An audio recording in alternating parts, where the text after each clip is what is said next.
Welcome to the Blue Watch, your backstage pass to the lives of frontline officers and the leadership steering the way. I'm Chris Casto. Together, we'll navigate the challenges, hear the frontline stories, and leadership insights from those behind the badge.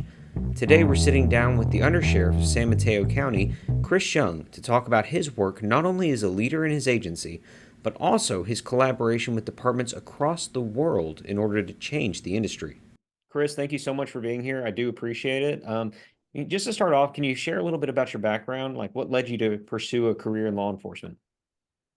Yeah, for me, it was a very distinct memory of when I was 8 years old. I think our house got burglarized, and that there's the chaos that comes with that. But I remember my parents calling the police department, and little me looking up at the police officer in his uniform and looking at his duty belt, and just being completely like, "Man, wow, this is really cool." But not only that, it was that feeling of safety that once he arrived, that everything was going to be fine.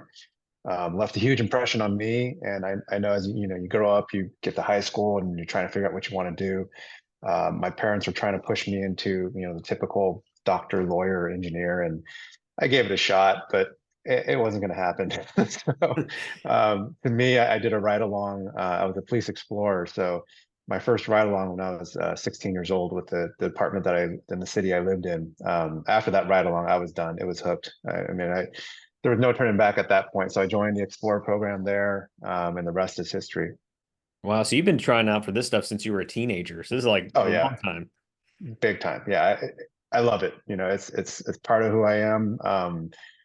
There's very few professions in this planet that you can say that you intersect with people at the worst part of their lives and that you can turn them and their families for the better, right? And so it's a calling. And you know this very well, that the people that are drawn to that type of profession are some of the best people in the world. So you've been a cop for almost 30 years now. And in your Mhm. experience, what are some of the most significant changes that you've witnessed through law enforcement? And how has it really influenced your approach to leadership? It went from a very kind of paramilitary, uh, kind of rigid, seniority based culture, right? And this was my reality growing up. And I remember being a rookie, right? And being told by the senior officers, don't open your mouth. You're seen and not heard. And, there's a certain, I'm sure there were many stories of getting hazed and all that sort of stuff. And then watching the profession professionalize over the years. And it's no secret. We all know, in the last 5, 10 years, it's been rough, right? To watch the profession bounce back, to respond, to watch leaders kind of emerge from that and really take the profession into new directions is exciting. To me, it's one of the most challenging times, but it's also one of the most exciting times to watch a front row seat really to this profession changing for the better. Yeah, and it definitely has been changing. Even like you said, in the last 5 years, Mhm. it's rough is an understatement for a lot of policing Yeah. agencies. I remember having bottles and rocks thrown at me and fireworks Mhm. going off at the front steps of my own police department during 2020. I mean, we went through some really tough times. How has that affected you as far as how you lead your teams whenever you look at the difference in the Mhm. changes that have happened over the years? For me, I remember during the summer of 2020, I was a deputy chief at the time. And the biggest takeaway for me is, one, society has completely forgotten how to disagree or get along, right? Or have like real conversations. Have like a civil disagreement. Right. Exactly. Yeah. But also, it was both sides, because community and society, you had members of the community who didn't feel like they were heard. But you also had people in the profession in policing that didn't feel heard as well. And that's a lot of frustration. So for us at Mountain View PD, we took a concerted effort to really hone in on that. It wasn't about explaining our training or what we do or what our policies were. It was sitting down in a room, breaking bread with the community, even our staunchest critics, right? And just sitting down with them and telling our own folks, my priority to you is that you not have to like justify your existence, but that you just listen.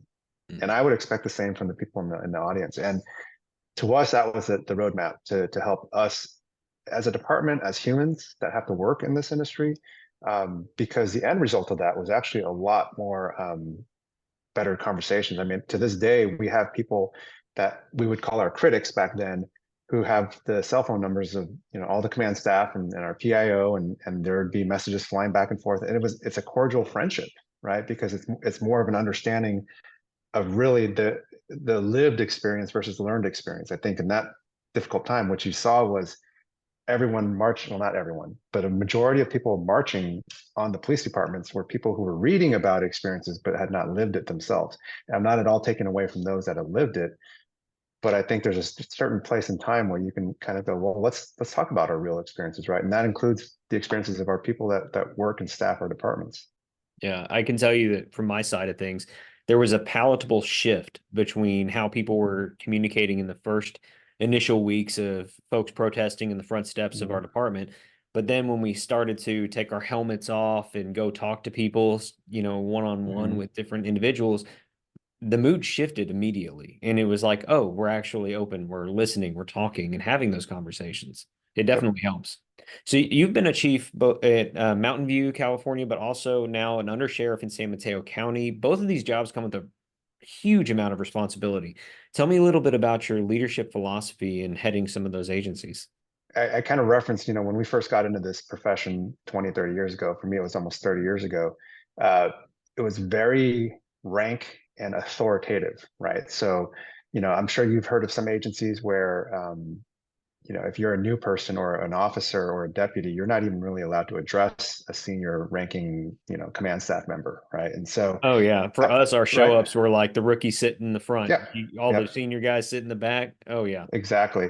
And now let me contrast that with here, we're here in Silicon Valley and um, engineers. When they hire engineers here, they treat them like gold because the engineers are the core of any software company. Now I'm going to make a supposition, which is like our officers and our deputies are the core product of our agencies. And how do we treat them? We when we hire them, we treat them like gold. We in the academy, they get yelled at and they make, push-ups galore. They get to the FTO program, and most of our agencies across the country, that's where it begins, and not in a great way, right? The hazing, the rookie kind of stuff, whatever, treat them like dirt, and then they're just a number or whatever. And so that's got to change. So for me, that really left an impression on my leadership style because as I began to rise through the ranks, I started to go, you know what? I think people just like to be treated as humans, right? And it's not soft, it's not weak, and what does that look like? For me, it's modeling leadership, modeling vulnerability, right? Walking into a briefing and going, hey, everybody, the only thing that really separates us is time on. And it just means I made more mistakes than everyone else, right? And I've learned from those mistakes. And those mistakes have helped inform me to who I am today, as opposed to the type of leader who walks in and relies on their rank and says, hey, I know more than you do, right? And let's be honest, no one likes working for that guy or that gal. We all have. We've worked for that person who was perfect, and we all know the honest truth is they were far from perfect because as soon as they left the scene, we were talking about him or her, right? So, to me, as a chief and as an undersheriff, my role is to really model type of leadership I expect leaders down the chain to also emulate. It doesn't mean they're carbon copies of me. It just means that, what, the time is now. We have to adapt to the new kind of world we're working in. We have a younger workforce, by and large, a less experienced workforce because of the turnover we're seeing across the board. And so that doesn't mean, you get to go around ordering people. And just because you have rank, that means, anyone can have rank. Not everyone can have leadership. And there's a huge difference. What unique challenges and opportunities have you encountered along your journey? I guess you could say my leadership journey was kind of the aha moment where as a young sergeant, even as a young lieutenant, I found myself trying to be personalities that wasn't me. Like you pick in your mind different personalities of sergeants and lieutenants you've met along the way, and you try out like their style. And it really wasn't until I was a captain where I figured out I got to stop trying to pretend to be other people. I just got to be me, right? And once that happened mentally in my head, it was like I shifted into overdrive. It's like now I was confident, um, and confident, not in a cocky way, confident like I'm going to go keep making the same mistakes, but I'm going to do them my way. I'm going to learn from it because I want people around me and my team to understand. I want them to find their true selves, their own style, Mhm. right? Because I firmly believe when you get a team of people together and they're firing on all cylinders because they're operating at their best level in their best way, man, that's unstoppable. And I had that team in Mountain View. It was like I will always look back on that and think they have that phrase where, you got to get the right people on the bus and put them in the right seats. To me, I had the bus, I had the right people in the right seats, and it was amazing.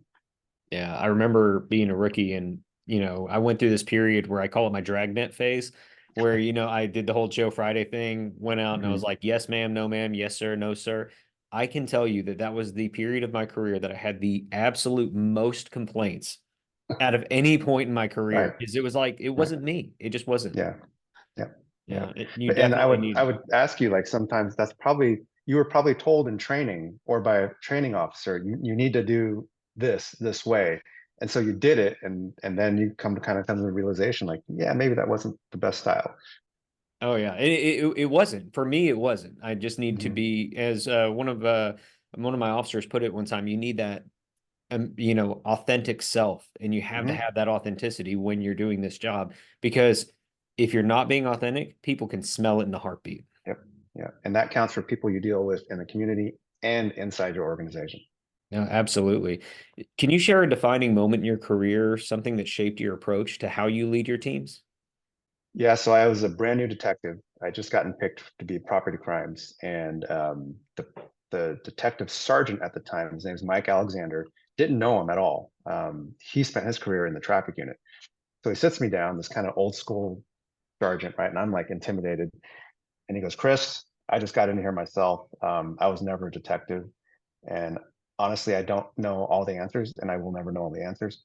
But here's my commitment to you: is that come to me with whatever you need, and if I don't have the answers, we'll go find them together." So to me, and he eventually became my mentor, right? Like that approach of, I don't know anything, or I don't know everything, but I'm going to help you, and we'll do this together. We'll fail together. We will learn together. Made a huge impact to me in terms of what a leader can be, because he really let me become me and my style versus a couple of the supervisors I had worked for at the time. Just prior to that, they wanted to create carbon copies of themselves, right? One was a dope guy, and as hard as I tried in my career, I sucked at dope. I just couldn't do it, but I There's those thrived. people that are dope hounds, so I get it. Yeah, I yeah, totally I get it. understand. There's the Yeah, DWI guys, the dope yep, hounds, yep. the ones that go out and they all they do is take reports. Hmm. We need them too. Yeah, you need everybody. And for this guy, I mean, my sweet spot in my career was investigations, and it was because I was working for this guy who let me just thrive and become who I was meant to be. Give me your favorite memory of policing, just the one that you kind of get excited when you tell it. I would actually say it's kind of a phase. This just last few years, right? I don't love the hardships we went through, but I do absolutely love what came out of that, which was a network of chiefs and sheriffs and leaders I've met across the country who feel passionately about, we got to drive this industry forward. We got to get them through this tough part, and actually have a vision and articulable ways to kind of get there. I mean, you'll probably ask about the curve and everything, and that's really, to me, really fulfilling, kind of filling my cup right on this last phase of my career, where it's just like you have the ability to make change in an industry, and actually see a very clear and concise path through that. Well, actually, that was the next thing I was even going to ask you. So tell me a little bit about this new venture, the Curve. How did it get started, and what is it that y'all do? So the Curve is founded by Simon Sinek, who's very well known in the industry, in our industry, but more well known as one of the guys who's done a TED Talk with one of the highest kind of ratings. It talks a lot about leadership. It's got three books: Leaders Eat Last, Starts with Why, and Infinite Game. And in the summer of 2020, Simon's one of these guys that has been involved in a lot of military leadership training. He's been involved in a lot of research with police departments.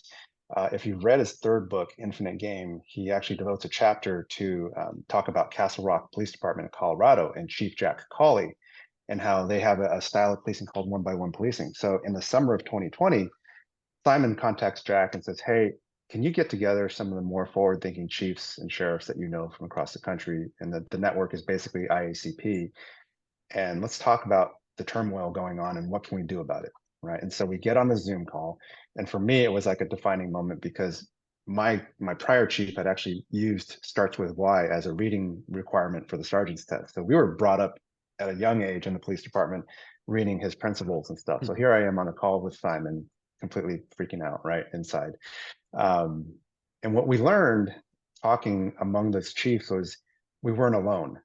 That the struggle, the frustration, the stress, the question, how do we lead our folks through this really tough time, was something that we thought it was just something we were thinking of or bearing, but really it turns out it's quite common, right? And that turned into some retreats, which turned into the formation of a nonprofit called the Curve. And the basis of the name Curve is actually, if you do a Google search on a YouTube video called The Law of Diffusion of Innovation by Simon Sinek, he talks about this bell curve. And if you want to create any sort of change in any organization, in any industry, this curve is basically the front of the curve are your early adopters and innovators. And these are the people who are willing to try new stuff. And then the middle of the curve is just the middle of the curve that they're kind of like, I see it as most of the cops who don't want change, right? They don't like change, they don't want change. And then the back half of the curve is just the laggards, the slugs that we know, right? Um, and sure enough, when that shifted my viewpoint on, if you want to bring change to an organization, the police department, we are always trained to focus on the majority, right? By email, you try to write something by email, it never works. I've tried this many times in Mountain View and even here in the sheriff's office. You just focus on the people who are early adopters and innovators and willing to get on this bus with you. And sure enough, before you know it, the people in the middle of the curve are like, hey, they're looking over their shoulder and they're like, I want to try some of that, right? And before you know it, you have a movement change. So the curve now it's incredible. There's a lot of reach. We're getting international interest from police departments in Europe, the RCMP, New Zealand, Australia, but across the country here as well. And it's really focused on equipping policing leaders with the tools necessary to bring about cultural change from the inside out, right? And we look at all the change that's been pushed on us, but either by laws, by legislation, and we hate it. We can't stand it, right? So I'm a firm believer that any change that it has to come from within. First time that I met you was after hearing you speak about the curve, and it kind of Okay. turned me on to like that whole community and looking at their website. And I love the simplicity. I love the Mhm. fact that it's like they talk about the mission of policing and it's to protect the vulnerable from harm. And it's like, Mhm. yeah, duh, that's the core principle. But we look at Mhm. most of our mission statements across the country and it's not to protect the vulnerable. It's talking about to be the best and to least amount of Mhm. crime here and this and that. And I think we overcomplicate it. How do we get back to that core mission without overcomplicating things? It starts in the hiring process in the academies. It starts with the words we use. So I'll give you an example. Like we spend all this time hiring for diversity of experience and backgrounds, right? We finally get them through the hiring process. We get them in the academy. Now, almost every academy I know across the country, what's the first thing they do? They scream at them for being individuals and they make them do push-ups until they forget who they are. They have to answer as one. Now, I get it because the basis of that is discipline and chaos and crowd control training. Okay, how many times have you been deployed for crowd control versus how much time you spend out in the community, right? Oh, So hey, in the last 5 years, it kind of balances okay, out, but I true, get you. I true, get you. I right, understand where you're going with it. right. But then you get that, and it's like there's so much more to this profession than just that. And I'm not saying we get rid of that. I'm just saying we're severely lacking in the amount of human skills we teach our folks, and really embracing the differences of thought and opinion and background that every recruit brings with us. Now we bring them out into field training, it's even more of the same. They're even more told to just sit there and shut up, right? They finally go solo status, and by then we've kind of spent a year and a half beating down on them. They're not they're not going to play to their strengths. They're going to try to acculturate to whatever that culture is in that department, right, or that team. So that's why when you have issues of excessive use of force, or we all know examples across the country of units, special units that go off the rails, and I look at that and the first thing I see is that's not the first time that's happened. That team culture allowed for something like that to happen. But the opposite is true too. You get a team culture which is just dynamic and forward thinking and high ethical values, and you're going to get some incredible policing. And when I talk about words matter, we use the term law enforcement a lot, but law enforcing is only a small portion of what we do, right? Every day, we all know we do many, many hats, or we wear many hats in a typical shift. So if we change the terminology and call it policing, and then we tell our new folks, you're not just in law enforcement, you're not a law enforcement officer, you're a public servant, you're a public safety officer. Your job is to protect the vulnerable from harm. And guess what? When you're in a foot pursuit with a felon and you're in a knockdown, drag out fight, and you finally get the cuffs on, the second those cuffs go on, that suspect is now vulnerable. Hmm. And therefore, that falls within your responsibility to treat that person with respect, even though they might have just tried to kill you. I get it. We've all been in those fights and the emotions are running high, but that's why they call us professionals, right? We're professionals because we should be able to dial that back and take a deep breath and get the person in custody. It's not about beating someone down or doing street justice. I mean, that's where you cross the line, right? But somehow along the way, the policing culture has somehow been influenced a lot by Hollywood, right, and stuff like that. So we need to take the initiative on driving our own culture. We get to set it, not anyone else. And right now, we've written an article on this called "Culture by Design" or "Culture by Default." And if you have a culture by design, that means you're actively trying to really just create a dynamic culture in your organization. A culture by default is just kind of letting it happen. And you see this, like, if the way media reports on you, the way Hollywood writes movies or whatever, you just kind of acculturate to that, right? So we can't do that. We, in this day and age, we got to take the reins and lead from the front. Oh, absolutely. And interestingly enough, we had a Zoom call with the Curve where we were talking about the advertising when it comes to hiring new Mhm. recruits. Speaking of starting from the beginning, and what do we show them when we try to hire them? We show pictures Right. of SWAT cars and these high-speed chases and the really Hmm. tactical crap that we Right. like to, advertise. But in reality, what mentality are we, advertising for? When we put that message out that we're here to chase bad guys with high-speed Mhm. pursuits, what does that bring in? Exactly. And I loved all that stuff as much as everyone else. I mean, I spent 13 years on SWAT and it was a highlight of my career. But guess what? The call outs were far and few between. And where did I spend the bulk of my career was on a graveyard shift, talking to a victim of a domestic violence with an uncontrollable teenager, trying to just help them kind of find their way in their world, right? That's typically what we're spending more time on. So we really got to kind of put our investments of time, energy, and even marketing into the reality of what it is. And there are people in this world who are considering some jobs. They might not be considering policing, but guess what? If we market it right and say, you know what, you can really change people's lives for the better, I think we get a much better candidate too. And speaking of change, we want to, as leaders, we want to create these changes in our departments. How do we help lead others to make those changes when it seems like they're stuck in what would some people would call the old ways? That goes back to the example I brought up earlier of the law of diffusion of innovation. So, you know, on any team, let's say you got a team of 8 to 10 people. Statistically speaking, there's going to be one or two that just get it and they're willing to give that shot. You focus your time and energy on those one or two people. And pretty soon, the middle three or four are going to, you're going to start drawing some of those people over. You may never get to the one or two people on the other end of the spectrum that care less and actually try to work against you. That's fine. There's always going to be that subset and breakdown of people. But what's going to happen is over time, the effort, whatever you're trying to change is going to become the majority, right? And I will guarantee you, if you're like a line level supervisor or a lieutenant middle manager, admin's going to start paying attention to the way that you're doing this. And you're probably looking at promotions pretty quickly because they're going to go, we want more of that. And we want you to have more, span of control. And sure enough, you do it again, right? Instead of now with just one team, now you look at the 2 or 3 teams that maybe you supervise and you go, you know what? Let me find out who the early adopters and the innovators are, and let's feed them and really kind of. And I'm not saying you neglect everyone else, just saying, look, in terms of change and leadership principles and trying to drive something new, focus on those people. Yeah.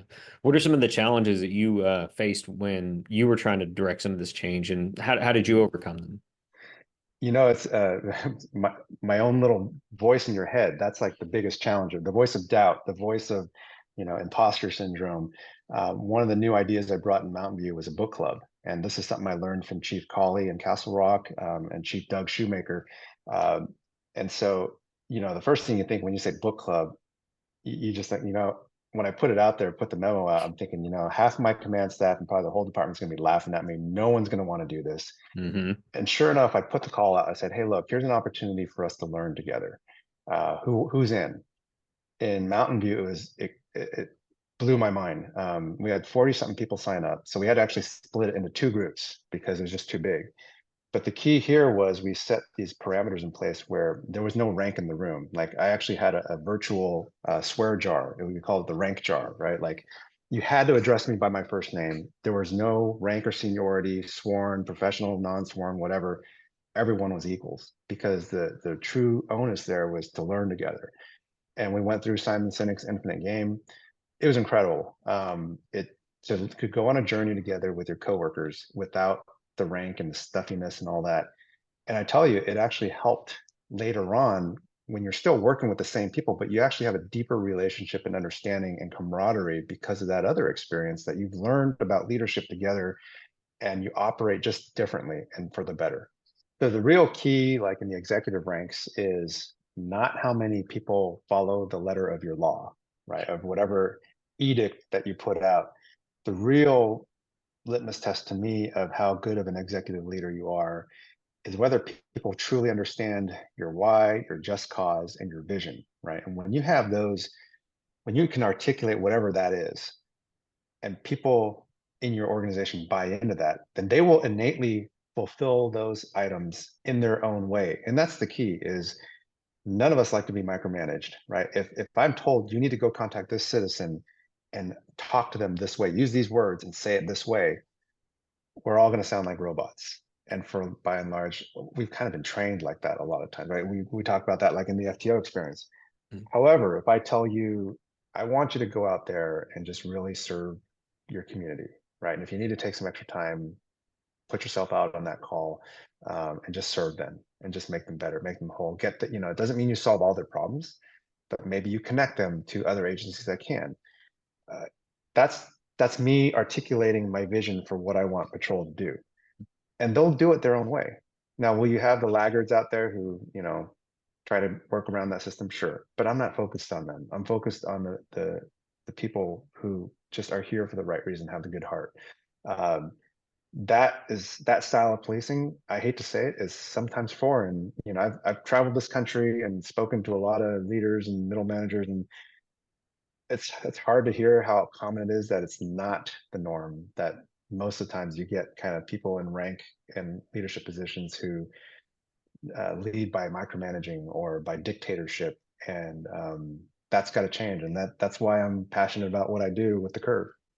It's interesting to kind of equate death by policy is what we call it Mhm. in our agency. We Uh-huh. jokingly say that we have a bigger policy than Texas has laws. But and it's kind of like I love the way you just equated it was that it's micromanaging essentially. It's Yeah. not it's getting to this is the nitty gritty. You shall do this every single time rather than Mhm. just say, hey, the purpose is this. Mhm. Get to that purpose, get to that ultimate goal. And Right. micromanaging is an interesting way to put that. I like that. Mhm. So if you were to envision a future for policing, it would just whatever you could dream up and it would come true. Magic wand question, right? Right. How would that look for you? To me, I'm like leadership centric, right? And so I would love to see a generation of leaders that have kind of come to the realization that authoritative kind of micromanaging style leadership is there's no place for that here in our, because if we manage that way, then our officers and our deputies are going to work the streets that way, and it doesn't work, right? So somehow we need like a movement of understanding that. It's the irony that I see is that we based a lot of our policing culture on the military, right, and paramilitary, all that. And here's the biggest irony: the military is way far ahead on this topic. Like they have constantly adapted. They send their best and brightest leaders to schools for further learning. They have a reading list of non-military books to challenge, right? And so I don't know what happened, but in policing we forgot that. Like we got off the bus too early and we just kind of froze. And now it's never too late. So now's the time to really kind of take that and do the same. Yeah, it's that culture breeds response in the way I look at it is like the culture Right. that you're breeding here in your department, Hmm. that's going to be the response that you give when you go to those Hmm. calls. Right. So, what type of response do you want the Hmm. community to get? Do you want them to Right. have that guy who can do 100 push-ups just because he had to do them every day in the Hmm. academy, or do you want them to have that human that reaches out and has a better, emotional response to the community? Hmm. Yeah. And make no mistake, I'm not saying there's we were trying to go soft or we're trying to get lazy. We just want an accurate depiction and representation of just humanity, right? We should our departments, whether we like it or not, are really reflections of the community we serve. So, is there a place for the guy that can do 1,000 push-ups? Yeah, yeah, but if that's all we ever market, or that's we try to create carbon copies of that person to just be the entire department, that's where we go wrong. What keeps you going? What drives you to continue to do more? I don't know. I think I'm just passionate about this profession, right? Like I want to see it succeed, and it hurts me to watch the way we're depicted um, in the news, in Hollywood. And I know, serving alongside and meeting so many thousands of fellow sisters and brothers in this career, that they're by and large great people, great hearts, great family people.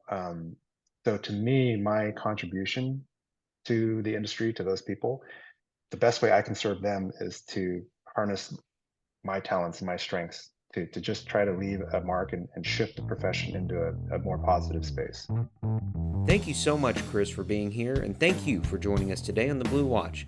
Please share and subscribe for more leadership insights from the front line, and check out our website, thebluewatch.com. Until next time, stay safe, everyone.